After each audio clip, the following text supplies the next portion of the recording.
बिजाब सेबखांनाय होननानै बुङोब्ला दिनै ख्रिस्टियान मिशनारिसफोरनिनो बेयाव जोबोद मोनसे बिहोमा दङ। धोरोमल' नङा, धोरोमजों लोगोसे राव थुनलाइ हारिमु बेखौ लाखिनायाव दिनै ख्रिस्ट धोरोमनि दिनै सिबियारिफ्रा गोबां बिथिङाव दिनै खामानि मावबोदों। सोलोंथाइ जौगानायावनो होन,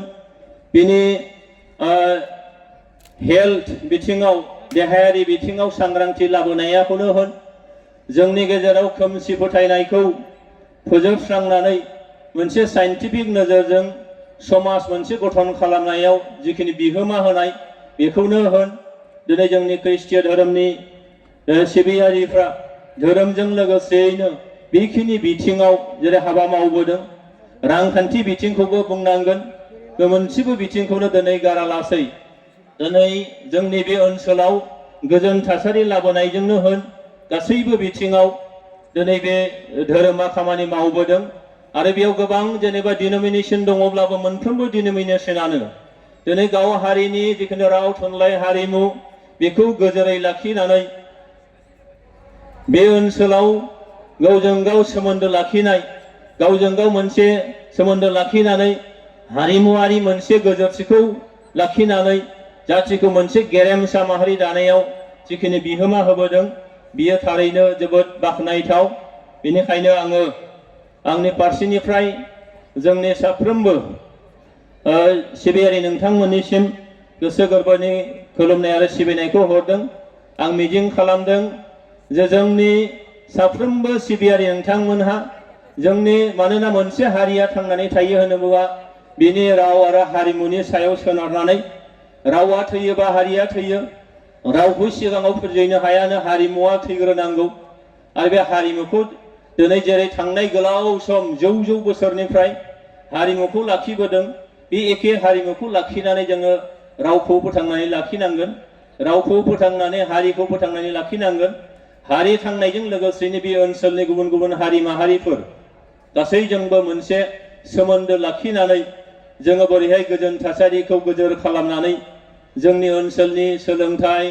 बिथिङावनो होन, साहित्य बिथिङावनो होन, गासैबो बिथिङाव बोरै जौगालांनो हायो बेखिनिखौ आङो मिजिं खालामनानै जोबनायाव बयनिसिमबो आंनि गोसो गोरबोनि गोजोन खुलुमनाय आरो सिबिनाय हरदों। आरो आं मिजिं खालामदों दिनै सिलभार जुबिलि फालिदों, बे सिलभार जुबिलिया गल्डेन जुबिलिसिम थांथों, सेन्टेनारिसिम थांथों, आरो बेबायदिनो जौ बोसोर, हाजार हाजार बोसोर जोङो गोजोन खौसेथिखौ लाखिनानै जोङो लांबाय थानो हाथों। मैं उम्मीद करता हूं कि आज हमने यहाँ सिल्वर जुबिली सेलिब्रेशन किया है, इसी में रुक ना हो कि ये गोल्डन जुबिली तक हम इसको सेलिब्रेट कर पाए, सेंटेनरी हम सेलिब्रेट कर पाए, और ऐसे ही हजारों साल हमारे बीच में जो कल्चरल को रिलेशन रखे, हमारे भाषा संस्कृति को रखे, यहाँ हमारा जो यूनिटी जो है इसको रखे, हम इस धर्म के आधार से हम जा पाए, उसी उम्मीद से मैं आज यहाँ हमारे आज की इस सभा में हमारे बीच पधारे हुए सम्मानीय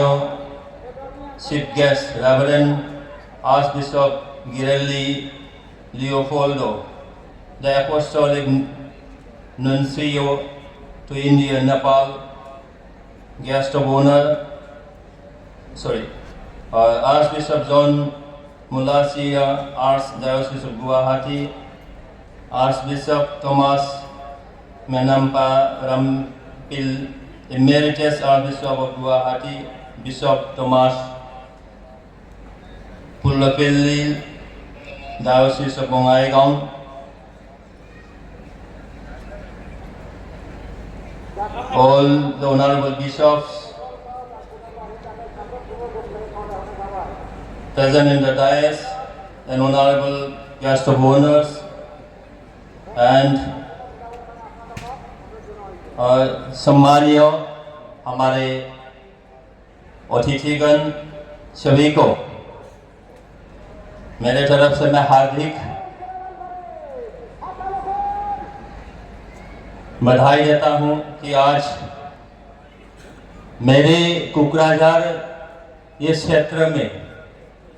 माय पार्लियामेंट्री कंस्टिट्यूएंसी के अंदर आज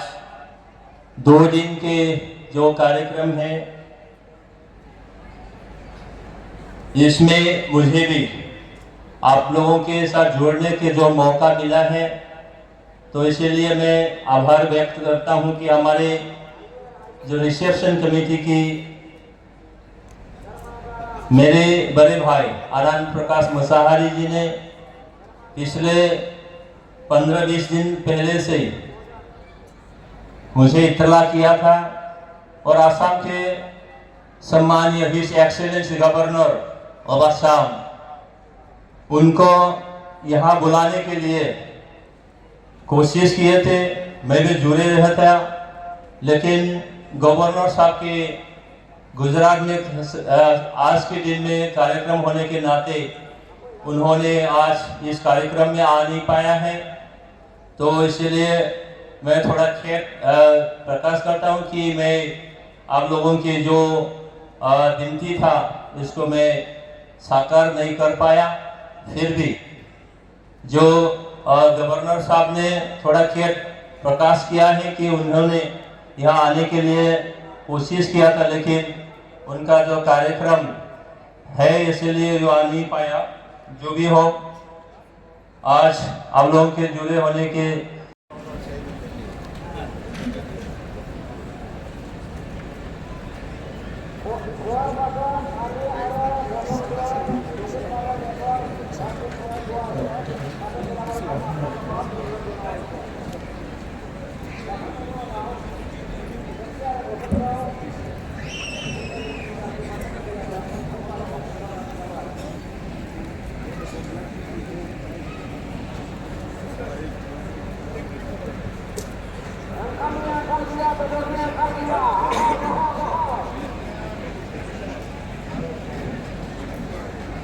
Now we carry on.